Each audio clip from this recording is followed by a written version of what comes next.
Welcome, everyone. I'm excited to kick off our presentation today with a focus on agriculture. This is the first slide, so I want to warmly welcome you all and thank you for being here. The title of our presentation is simply Agriculture, and we'll also explore some key aspects related to this vital industry. Over the next few slides, we'll cover topics like its history, current trends, and future challenges. So, let's get started and dive into the fascinating world of agriculture. Let's take a look at the broader landscape of agriculture in India, starting with its significance as the foundation of our economy. Agriculture in India is diverse, encompassing various types of farming practices, cropping patterns, and a wide range of crops. Food security remains a crucial goal, ensuring that every citizen has reliable access to sufficient, safe, and nutritious food. To achieve this, technological and institutional reforms are essential. These reforms help improve productivity and resource management. When we talk about specific crops, horticulture crops like fruits and vegetables play an increasingly important role, alongside staple crops such as rice, wheat, and pulses. These form the backbone of our food system. Major crops like sugarcane, cotton, jute, tea, coffee, and rubber are vital for both domestic use and export. They also influence our rural livelihoods significantly. The cropping pattern in India varies based on season and region, with kharif crops planted during the monsoon and rabi crops during winter. Zaid crops are grown in the short dry season, filling the gap between rabi and kharif. Different types of farming, from primitive subsistence farming to commercial farming, demonstrate the spectrum of agricultural practices across the country. Intensive subsistence farming is common in densely populated areas, aiming for high productivity on small landholdings. Organic farming is gaining importance as a sustainable approach, reducing reliance on chemical inputs. Reforms such as the Budden and Gramden movements have aimed to redistribute land and improve social equity among farmers. The impact of globalization has also influenced our agriculture sector, opening new markets, but also posing challenges. Financial tools like the Kisan credit card help farmers access credit easily, supporting their cultivation activities. Other key crops include millets, oil seeds, maize, and rubber, each suited to specific regional conditions and economic needs. Understanding cropping patterns and types of farming helps us develop policies that boost productivity, sustainability, and the livelihoods of our farmers. By focusing on these diverse aspects, we can build a resilient and prosperous agricultural sector that supports the overall growth of our national economy. India is an agriculturally important country, and this plays a crucial role in our overall development. Did you know that about 2/3 of our population is engaged in agricultural activities? That's a significant portion of our society, highlighting how vital farming is to our daily lives. Agriculture is not just a primary activity, it's the backbone of our food supply. It produces most of the food we consume every day, from rice and wheat to vegetables and fruits. But it doesn't stop there. Agriculture also provides raw materials for many industries, supporting sectors like textiles, sugar, and even pharmaceuticals.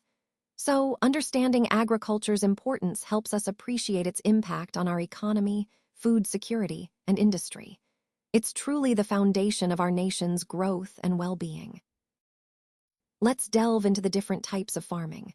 First, we have commercial farming. This type is primarily focused on producing crops or livestock for sale in the market, aiming for profit. It often involves larger land holdings, modern technology, and advanced methods to maximize productivity.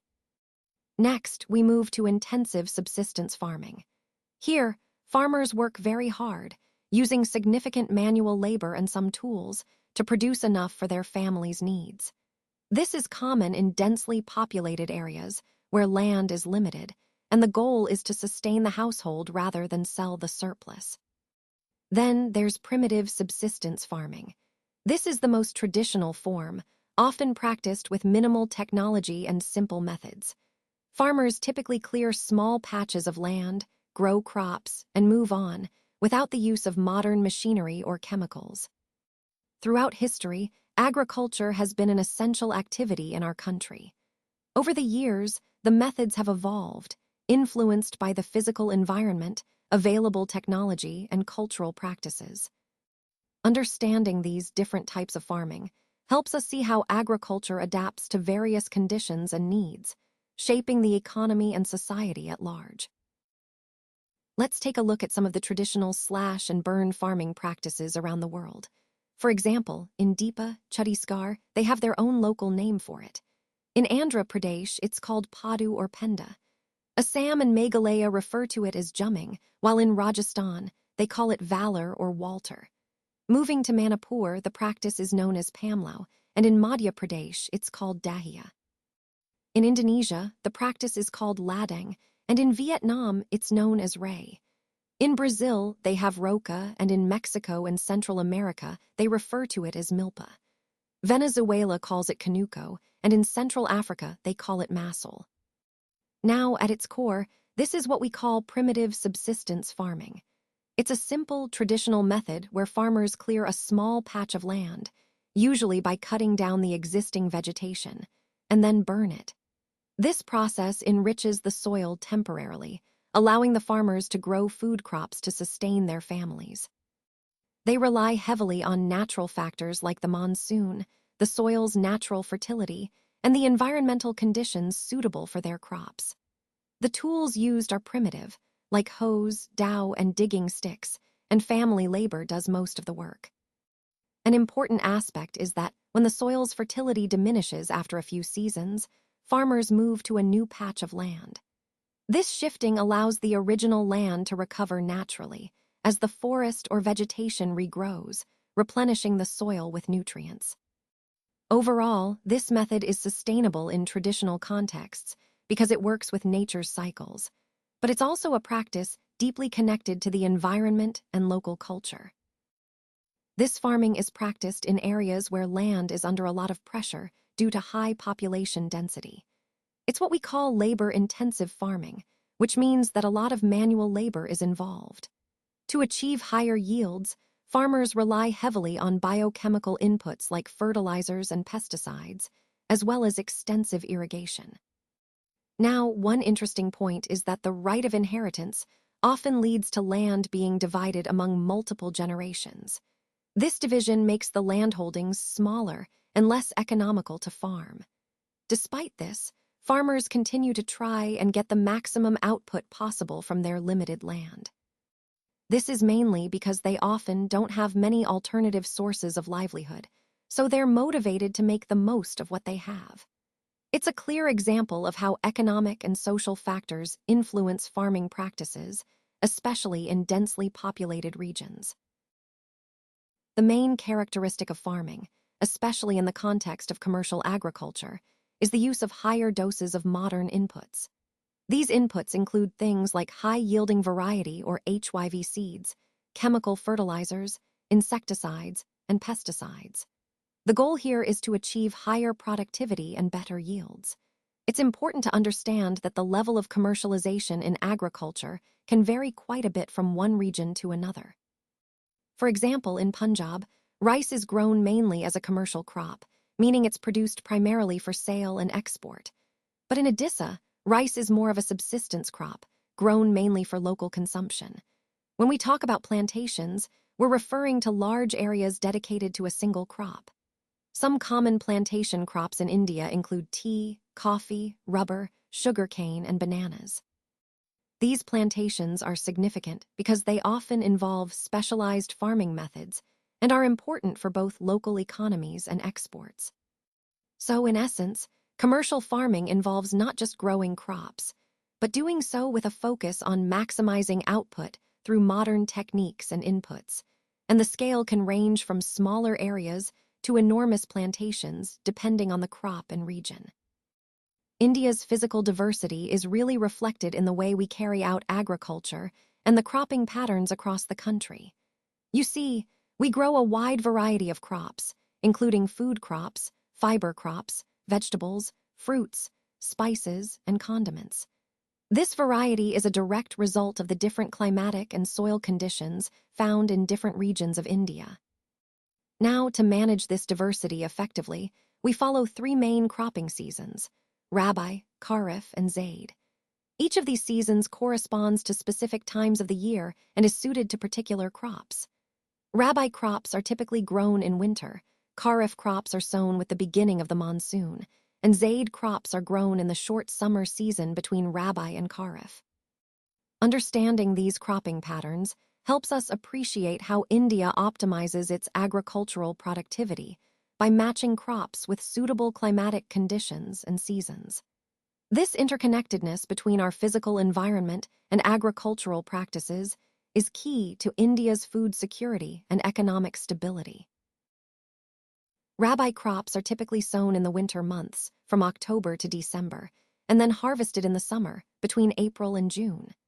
These crops include some of our key staples like wheat, barley, peas, gram, and mustard. If you look at the map, you'll notice that these crops are mainly grown in states such as Punjab, Haryana, Himachal Pradesh, Jammu and Kashmir, Uttarakhand, and Uttar Pradesh.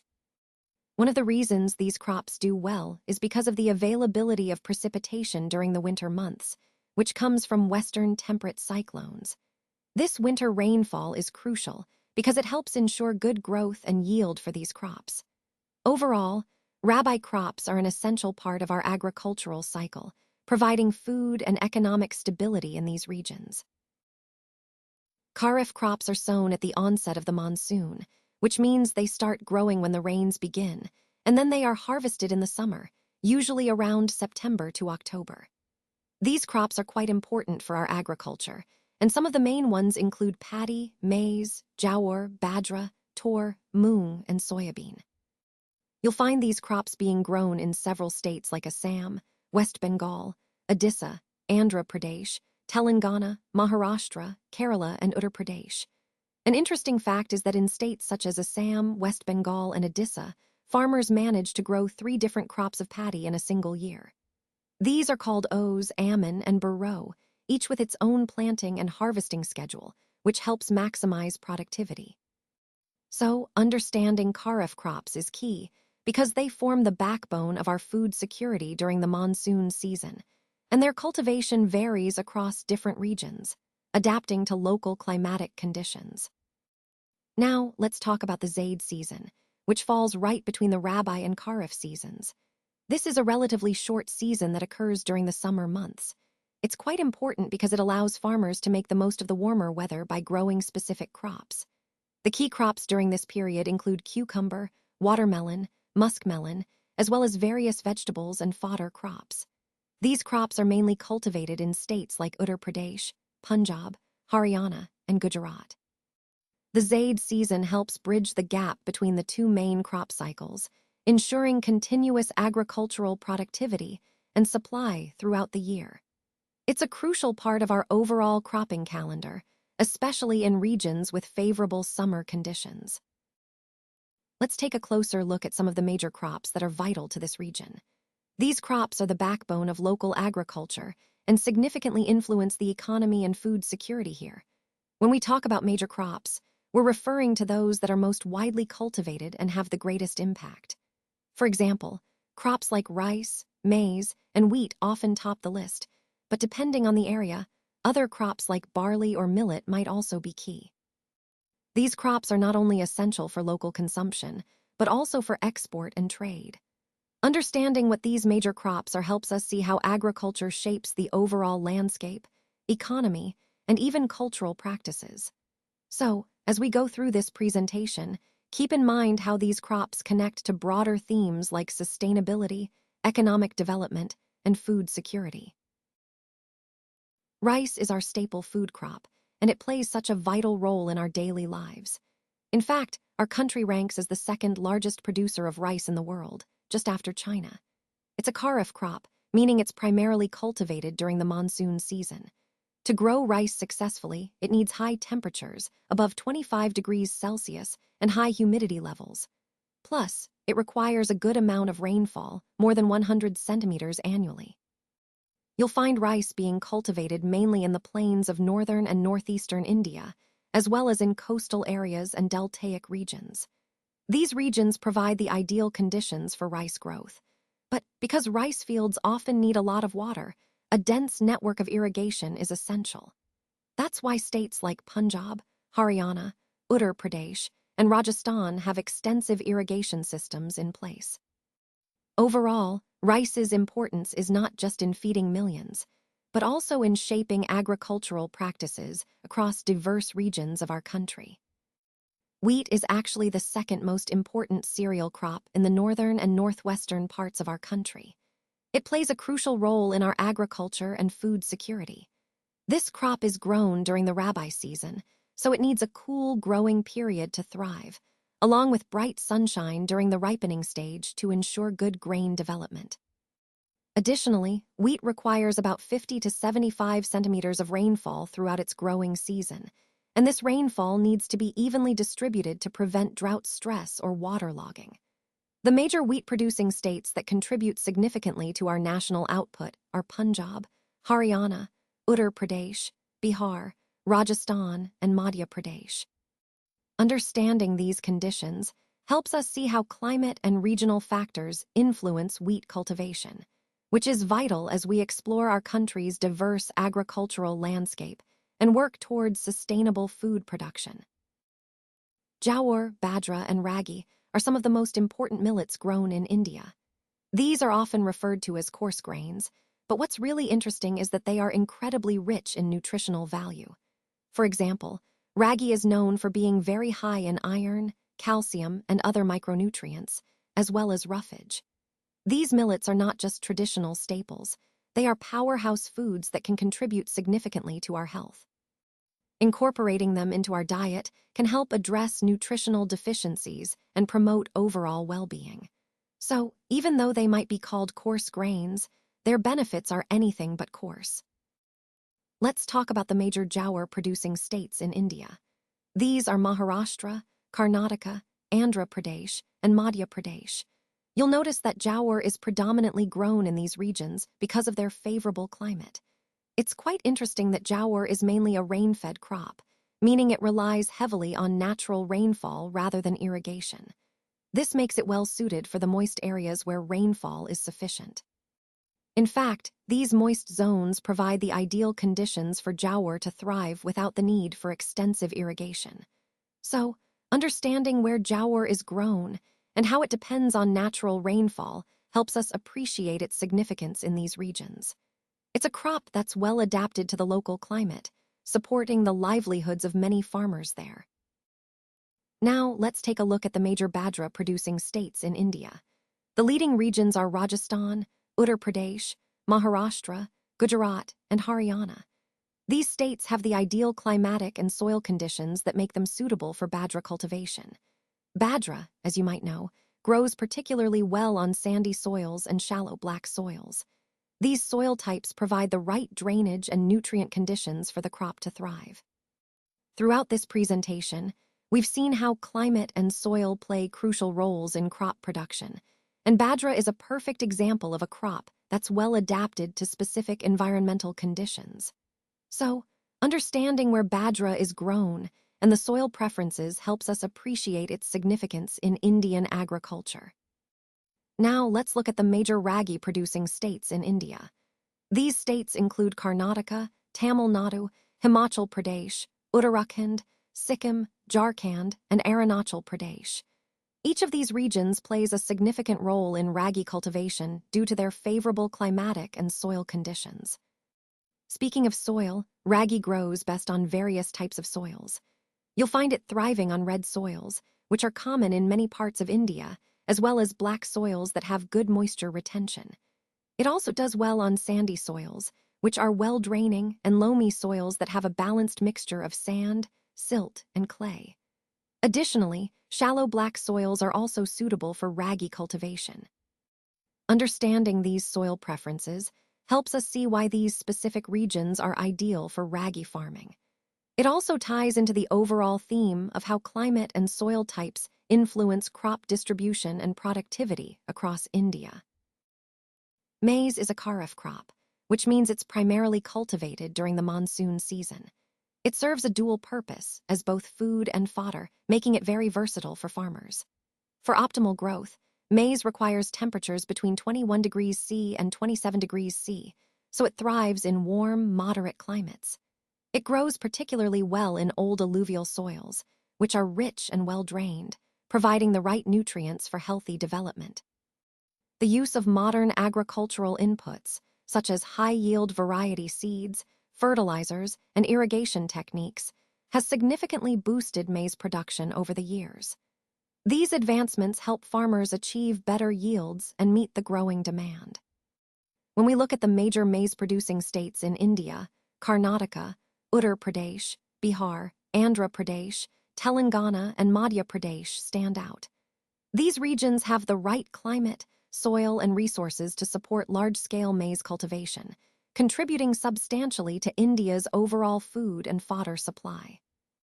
In the bigger picture, maize's importance as a crop links directly to food security and agricultural development, which are key themes in our overall discussion on crop diversification and sustainable farming practices. India stands out as the largest producer and consumer of pulses in the world. When we think of pulses in India, we primarily grow varieties like tur, also known as arhar, urad, moong, masur, peas, and gram. One of the reasons pulses are so vital is because they require less moisture to grow and can even thrive in dry conditions, making them quite adaptable. They are especially important because they are a major source of protein, particularly in a vegetarian diet, which is common here. If we look at the main regions producing pulses, Madhya Pradesh, Uttar Pradesh, Rajasthan, Maharashtra, and Karnataka are the key states contributing to India's pulse production. This widespread cultivation across these states highlights how integral pulses are to both our agriculture and our daily nutrition. Sugarcane is quite a versatile crop because it's classified as both a tropical and a subtropical plant. This means it can thrive in a variety of warm climates, especially those that are hot and humid. Typically, it grows best when temperatures are between 21 degrees C to 27 degrees C, which provides ideal conditions for healthy growth. Additionally, it requires a decent amount of rainfall, about 75 to 100 centimeters annually, to flourish without needing extensive irrigation. Now, why is sugarcane so important? Well, it serves as the main source for several key products. We use it to produce sugar, of course, but also gur, kansari, and molasses. These products are fundamental to our food industry and everyday life. If we look at the major producers in our country, the leading states are Uttar Pradesh, Maharashtra, Karnataka, Tamil Nadu, Telangana, Bihar, Punjab, and Haryana. These regions have the right climate and conditions to support large-scale cultivation, making them vital to our sugar industry. So, understanding where and how sugarcane grows helps us appreciate its role in our economy and its importance as a raw material for many products we use daily. In 2008, India held a prominent position in the global oilseed production landscape. We were the second largest producer of groundnuts in the world, just after China. This highlights how integral groundnuts are to India's agriculture and economy. Additionally, India was the third largest producer of rapeseed, following Canada and China. When we look at the main oilseeds produced here in India, a diverse variety comes to mind. These include groundnut, mustard, coconut, sesame, soybean, castor seeds, cotton seeds, linseed, and sunflower. Most of these are primarily edible and are used as cooking mediums in our households, which shows their importance in daily life. However, it's also interesting to note that some of these oilseeds serve other purposes. They are raw materials in industries like soap, cosmetics, and ointments. So, their significance extends beyond just food. The major states contributing to oilseed production are Gujarat, Andhra Pradesh, and Tamil Nadu. These regions are crucial in ensuring India's self-sufficiency and export capacity in oilseeds, tying back to the overall theme of agricultural productivity and economic growth. Tea is an important beverage crop that was initially introduced in India by the British. It thrives best in tropical and subtropical climates, especially where the soil is deep, fertile, well-drained, and rich in humus and organic matter. These conditions help the tea plants grow healthy and strong. Frequent, evenly distributed showers throughout the year are crucial because they support the continuous growth of tender leaves, which are harvested for tea. It's important to note that tea cultivation is a labor-intensive industry. It requires a large amount of skilled and affordable labor to maintain the plantations and harvest the leaves efficiently. When we look at the major tea-producing states in India, Assam, West Bengal, Tamil Nadu, and Kerala stand out as the key regions. Understanding these conditions and regions helps us appreciate the significance of tea in India's economy and culture, and how suitable climate and soil are essential for its successful cultivation. In 2008, India contributed about 3.2% to the total world coffee production, which may seem small, but it highlights India's niche in the global coffee market. Indian coffee is renowned worldwide for its high quality, and that reputation has been built over years of careful cultivation and tradition. The primary variety cultivated here is Arabica, which was initially brought from Yemen. This variety is prized for its smooth flavor and aroma. Interestingly, the cultivation of Arabica coffee was first introduced in the Baba Budan Hills, an area known for its favorable climate and terrain. Today, you'll find that most of this cultivation is still confined to the Nilgiris region, spanning parts of Karnataka, Kerala, and Tamil Nadu. These regions provide the ideal environment for growing high-quality coffee, which continues to be a key part of India's agricultural and export landscape. This connection of history, geography, and quality truly underscores the importance of coffee in India's agricultural identity. India produces about 13% of the world's vegetables, making it a significant player in global horticulture. We are known for a variety of important vegetables such as peas, cauliflower, onions, cabbage, tomatoes, brinjal, and potatoes. These crops are essential not only for domestic consumption, but also for export markets. Moving on to fruits, different regions specialize in different varieties. For example, Andhra Pradesh, Telangana, and Maharashtra are famous for their grapes, which are quite popular both locally and internationally. Jammu and Kashmir, along with Himachal Pradesh, are renowned for their apples, pears, apricots, and walnuts. These fruits thrive in the cooler mountainous climates of these states. Uttar Pradesh and Bihar are known for their lychee and guava, which are widely enjoyed across India and beyond. Meghalaya is famous for pineapples, which flourish in its tropical climate. Nagpur and Cherrapunji are celebrated for their oranges, which are integral to the local economy. In the southern part of the country, Kerala, Mizoram, Maharashtra, and Tamil Nadu produce large quantities of bananas, a staple fruit for many households. And of course, Maharashtra, Andhra Pradesh, Telangana, Uttar Pradesh, and West Bengal are key mango-producing states. Mangoes are often called the king of fruits, and India is renowned for its diverse varieties. By 2008, India had become the second largest producer of fruits and vegetables in the world, just after China. This highlights the importance of horticulture crops in our agricultural landscape. Understanding these regional specializations helps us appreciate the diversity and richness of India's agricultural production, which is vital for our economy and food security. Rubber is primarily classified as an equatorial crop, meaning it thrives in regions close to the equator. However, under certain special conditions, it can also be cultivated in tropical and subtropical areas. For successful rubber cultivation, a moist and humid climate is essential. Specifically, it needs more than 200 centimeters of rainfall annually, which helps maintain the necessary moisture levels. Additionally, rubber prefers temperatures above 25 degrees Celsius, ensuring optimal growth. You'll find rubber mainly grown in states like Kerala, Tamil Nadu, and Karnataka, as well as in the Andaman and Nicobar Islands and Meghalaya. It's a crucial industrial raw material, used extensively in manufacturing tires, footwear, and various rubber products.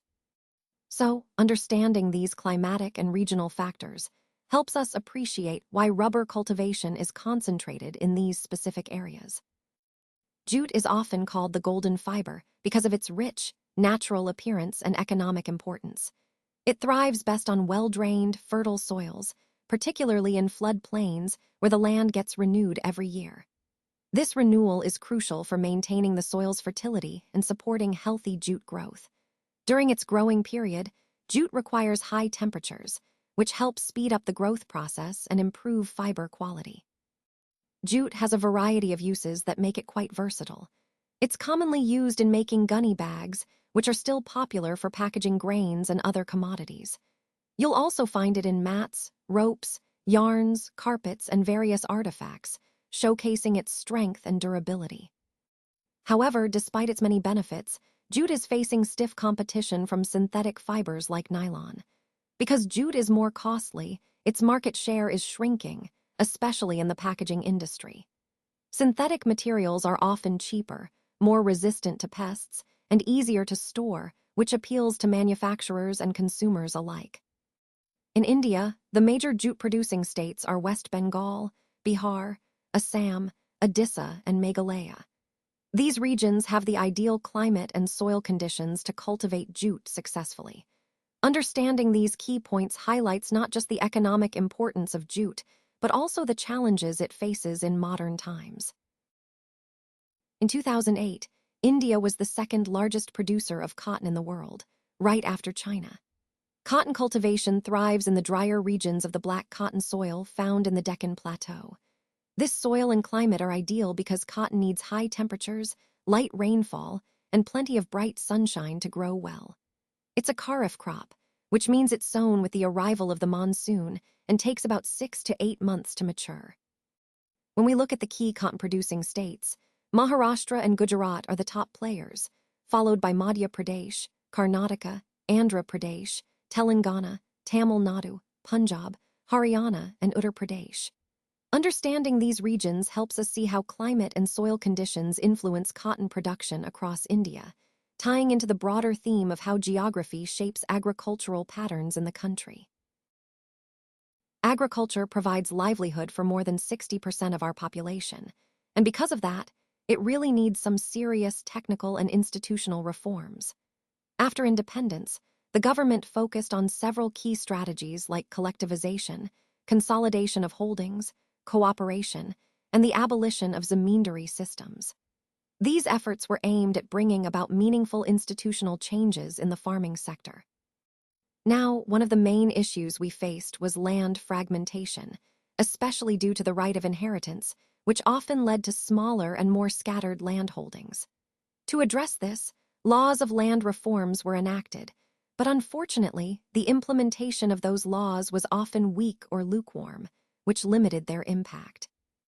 In addition to these reforms, we also launched major strategies like the Green Revolution, which was based on the use of modern package technology to boost productivity, and the White Revolution, which revolutionized dairy farming.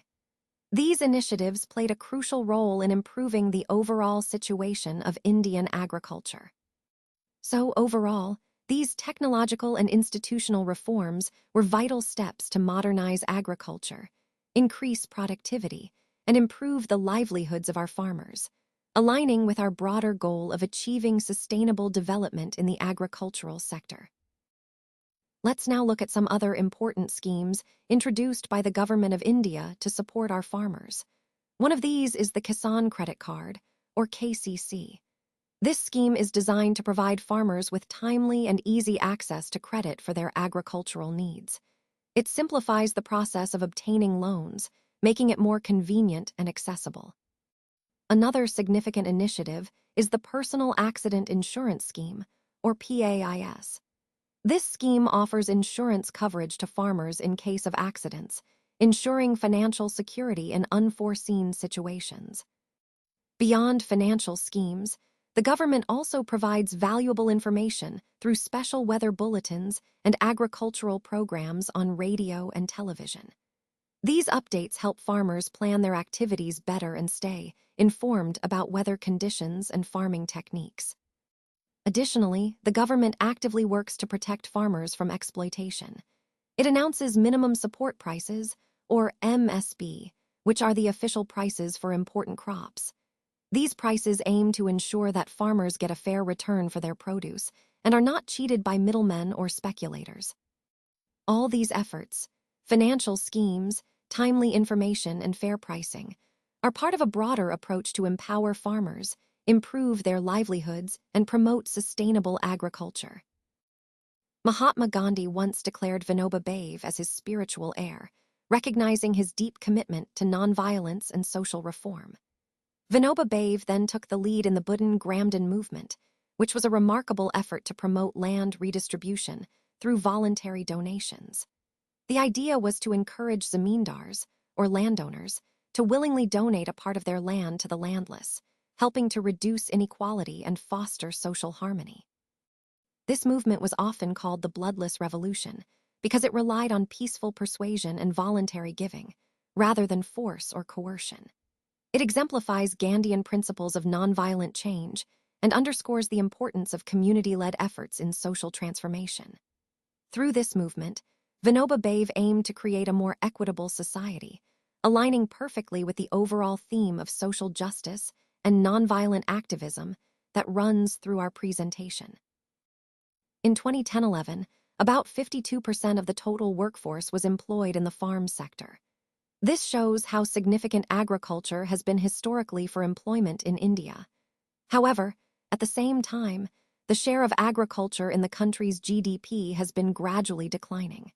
This indicates a shift in the economy, with more focus moving towards other sectors like industry and services. To support and improve Indian agriculture, the government has introduced several initiatives.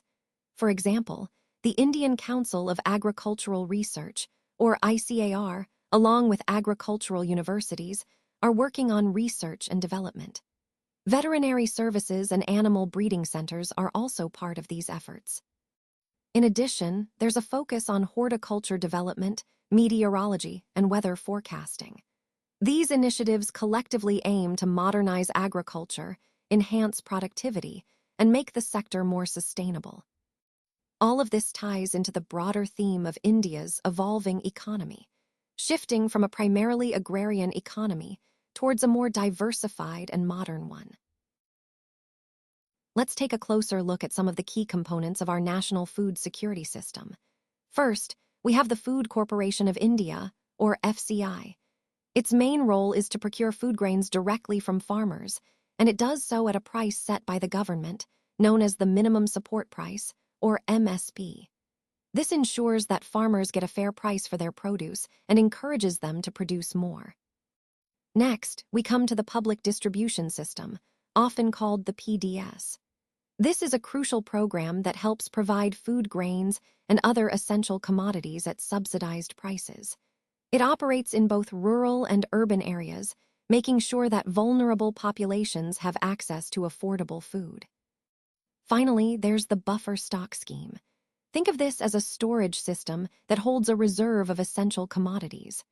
The purpose of this is to stabilize prices, whether in the entire economy or in specific markets, by releasing stock when prices are high or replenishing stocks when supplies are low. All these elements are part of the broader national food security system designed by the government. The main goal here is to ensure that every citizen has reliable access to sufficient, safe, and nutritious food, because food security is the foundation of a healthy, productive nation. Globalization is actually not a new phenomenon. It has been around since the time of British rule. If we look back to the 19th century, European traders came to India and started exporting spices to different parts of the world. During that period, India's cotton belts caught the attention of the British, and ultimately, cotton was exported to Britain to feed their textile industries. Today, under globalization, our farmers face new challenges. Despite India being a major producer of rice, cotton, rubber, and other crops, our agricultural products find it hard to compete with those from developed countries. That's mainly because these countries heavily subsidize their agriculture, giving their farmers an unfair advantage in the global market. So, in essence, while globalization has opened up many opportunities, it has also created tough competition for our farmers and producers. It's important to understand how these dynamics impact our economy and our agricultural sector as we continue to explore globalization's overall impact. Organic farming is really gaining popularity today because it avoids the use of factory-made chemicals like fertilizers and pesticides. This approach is more sustainable and environmentally friendly. Some economists are concerned about the future of Indian farmers if they continue focusing mainly on growing food grains. As the population grows, land holdings are shrinking, making it harder for farmers to sustain themselves solely through cereal cultivation. That's why it's important for Indian farmers to diversify their cropping patterns, moving from traditional cereals to high-value crops like fruits, medicinal herbs, flowers, vegetables, and biodiesel crops such as jatropha and jojoba can be a game changer. These crops require much less water compared to rice or sugar cane, which means less irrigation and less environmental stress. Plus, India's diverse climate offers a fantastic opportunity to grow a wide range of these high-value crops, which can boost farmers' incomes and also help protect our environment. In essence, embracing diversification and organic methods can help secure a more sustainable and prosperous future for Indian agriculture.